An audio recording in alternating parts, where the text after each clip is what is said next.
Hello, hi guys, welcome to the Two Dogs Podcast. I'm Dr. Ellie here. And I'm Dr. Ingky, and welcome to the podcast whereby two medical doctors generally speak on non-medical stuff. Generally, yeah. Jam there. Yeah, it's okay. It's like Once in a while it happens. Now, talking about getting jammed up, right? Now, Ingky, I know as doctors, right, and when we were in public service, these things were quite easy, you know. Every year, certain increments goes up. Yes.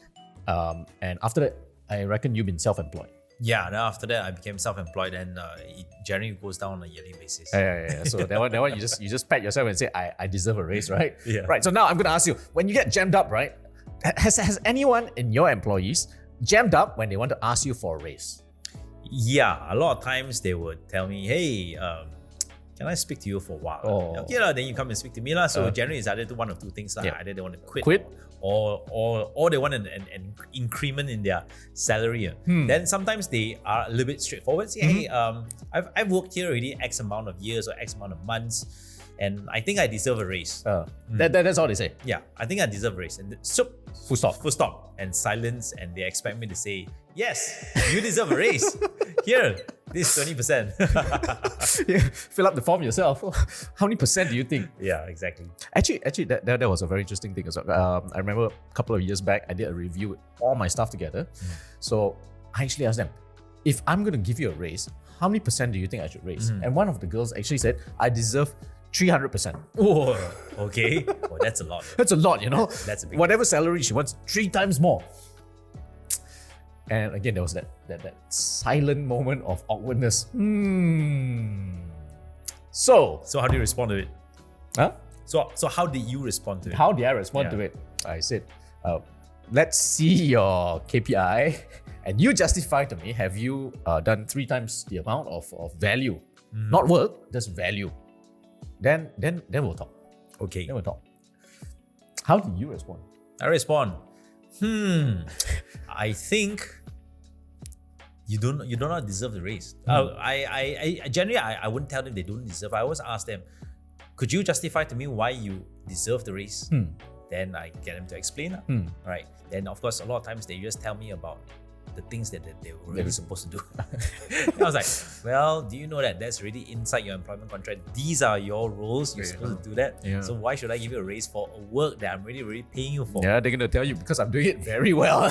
They say, isn't business doing well? I say, well, business doing well, it has nothing to do with your KPIs. Your KPIs has nothing to do with business. I like the fact that, you know, when we ask each other the same question, right, and the first answer we give is,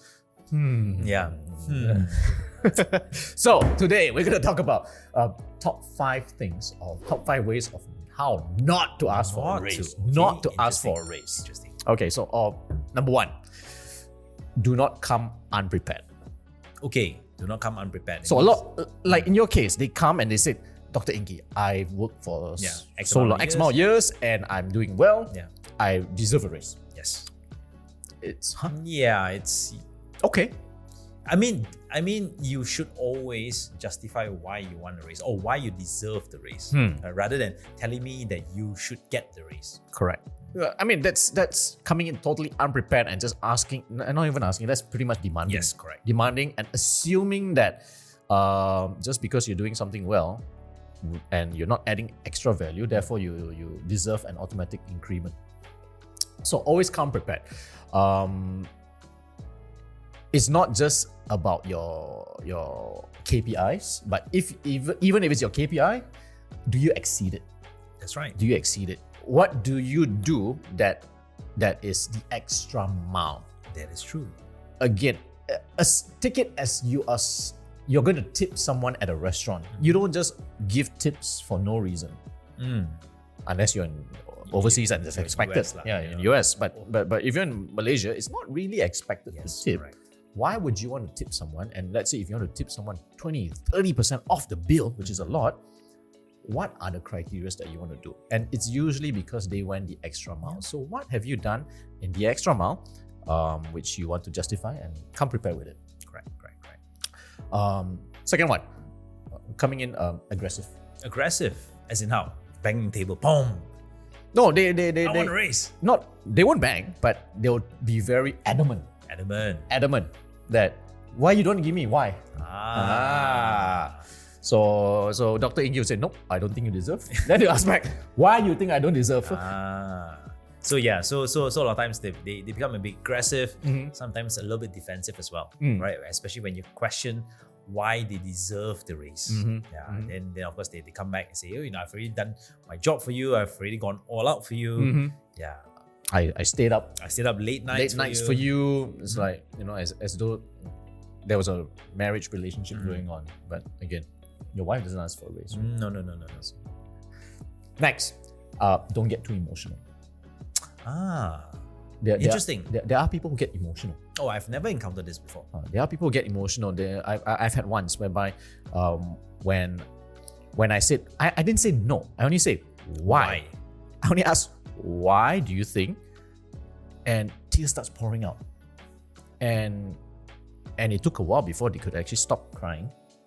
And I think what you said just now off camera was right. I make people cry, but it was not intentional. I only asked why. Well, this could be emotional blackmail, whereby they know that by using tears, they can somehow evoke a sense of sympathy from you. All right. And hence, they could get you to say yes to the raise, or just to get them to stop crying. Okay, I'll give you the raise. Newsflash, a lot of us, we find it more annoying. I actually find it annoying. We actually find it more annoying because time is precious, and when we have the meeting with you, we want it to be as effective and productive as possible.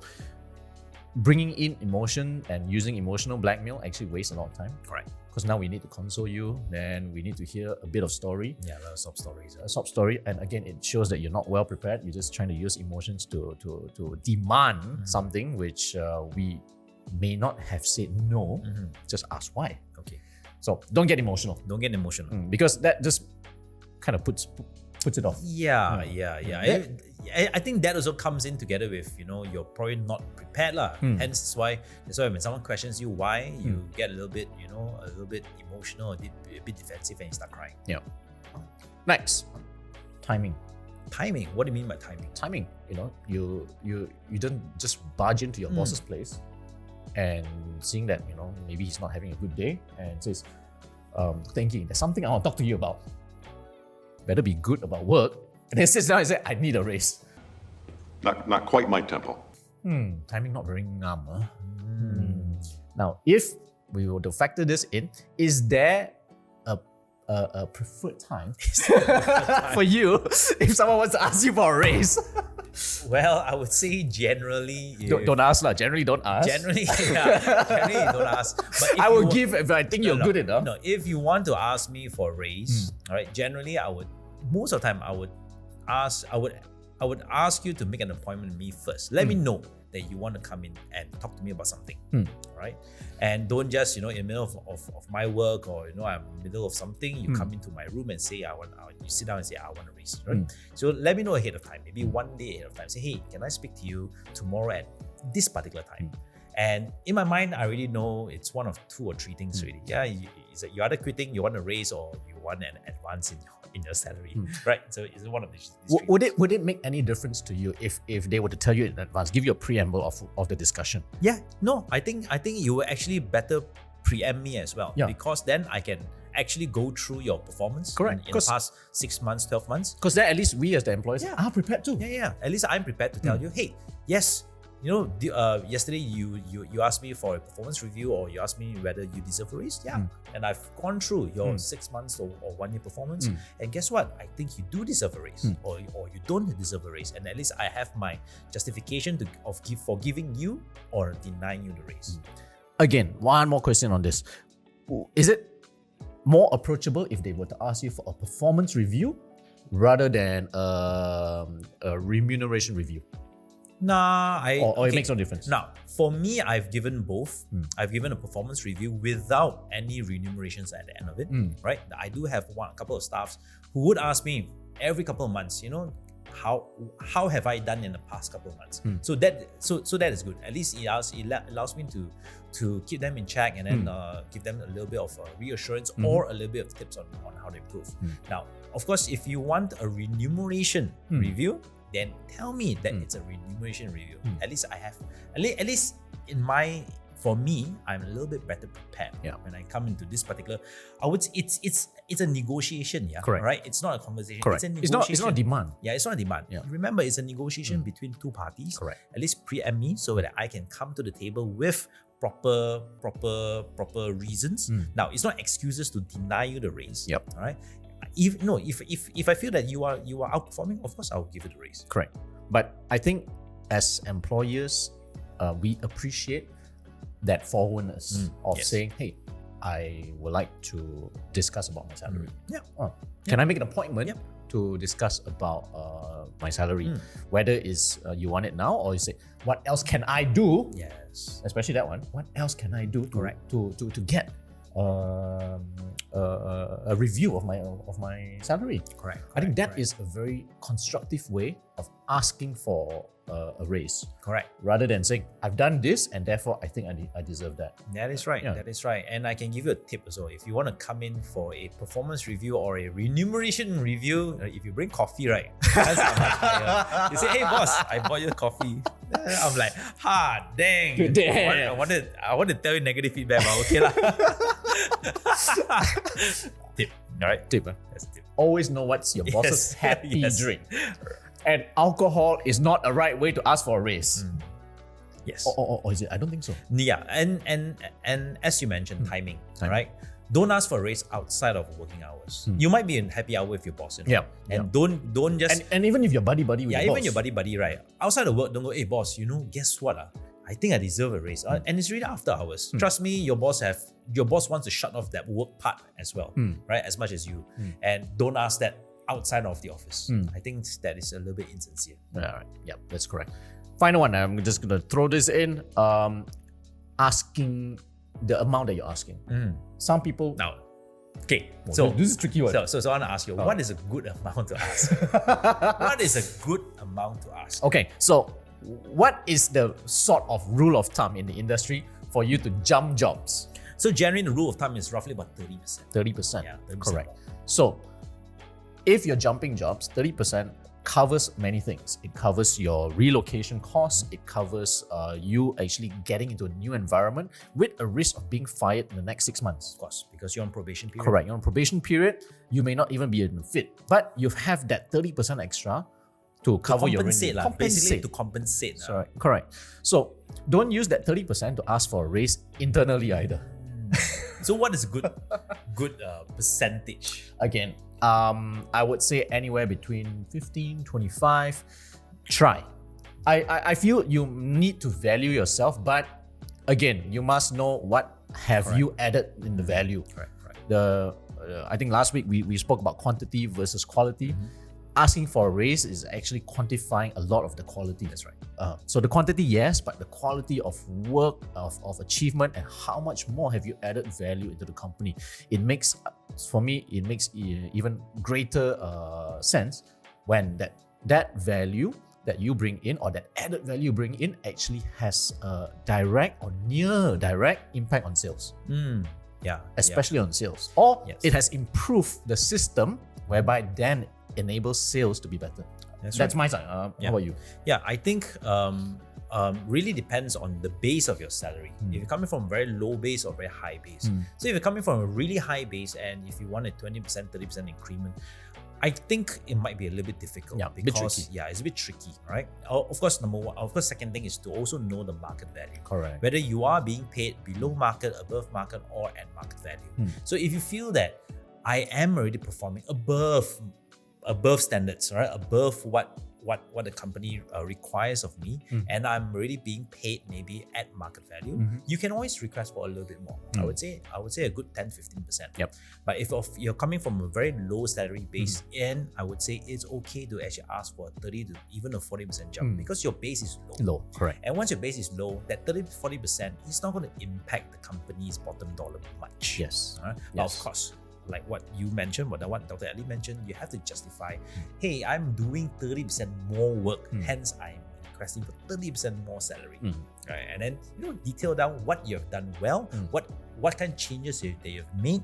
And I'm certain if the changes are visible, your employer or your HR will agree with you. Correct. Yes, I do agree. These particular changes really, really impacted, really had a positive impact on certain processes or on your revenue. Hence they can't say, you know what, Outright no. Yeah, they can't outright say no. And if they do, a 30% jump in the next job will justify your movement. Yes. Correct. Okay, now there's a bonus question I want to ask. Right. All right. The bonus question is, since you did bring up the fact that takes 30% to jump to the next job, if an employee comes to you and say, "Hi, boss, I am being offered another role in another company. Would you want to match that salary?" Say, I would stay if you would match that salary. Would you do it? No. Why not? Huh? Why not? That's strong arming me. Yeah. It's not a negotiation. Yeah. It's not a negotiation. That one is literally you're trying to blackmail me and telling me that you are indispensable and someone else is offering you. I'm like, okay, good luck. Really, really good luck. Yeah. Again, like I think we both agree, it's still a negotiation, right? Yeah. I think there are subtle ways to do, whereby your HR suddenly gets calls from Call- other people recommendation. asking for references. Yes. And then the HR will report to the boss. Yes, that's right. And then, in fact, the boss will come and say, "Hey, getting some interviews, huh? Are you planning to move?" Your boss would, you'll be able to actually sort of like negotiate from the back. This is a really belakang mari one, Your boss, if they really value you, they'll actually come up. "Hey, you've been getting some calls and reference calls. Is everything okay? How are things at home?" These are cues that your boss actually cares for you and values you. Correct. Values you. Then you negotiate, but again, don't strong arm. Yeah. Don't. I would say I would totally agree with you with another point whereby, if the employee already had a plan to leave, right? There's no point retaining them. Correct. Right. The heart is really not there. Correct. And the only reason why they're staying is because you're paying them a little bit more. Yep. And anytime when anyone offers them a little bit more, they're gonna jump going anyway. to jump anyway. So it's an eventuality that they will jump jobs. So there's no point holding them back. Correct. And again, when people want to pinch someone off somewhere else, they're gonna give a bump. Yeah. And never forget that bump is temporary, because in that first 3 to 6 months, they can still dispense of you if you're not a good fit anyway. So you could have doubled up even on your salary. Great for you, but if you've been let go, you have to find employment all over again, and it's not going to be that easy in these days in this kind of market. So hope you guys found this a bit entertaining, interesting. 6 ways of how not to ask for a raise, and of course we got some solution at the back end. So if you just come in and join us, rewind and see all the other ways. Comment down below if you've got any other ways that how not to ask, or how have you tried to ask, or how have you been rejected. How have you been rejected, and or how have you successfully asked for a raise? Correct. And if you're an employer, how did you reject someone else? How you successfully reject people? This can be a really nice long discussion. Until then, we'll be back again next week on the Two Docs. I'm Dr. Elian signing off. Have a good weekend. And I'm fumbling lah. I'm Dr. Ingky, and see you next week. See you next week.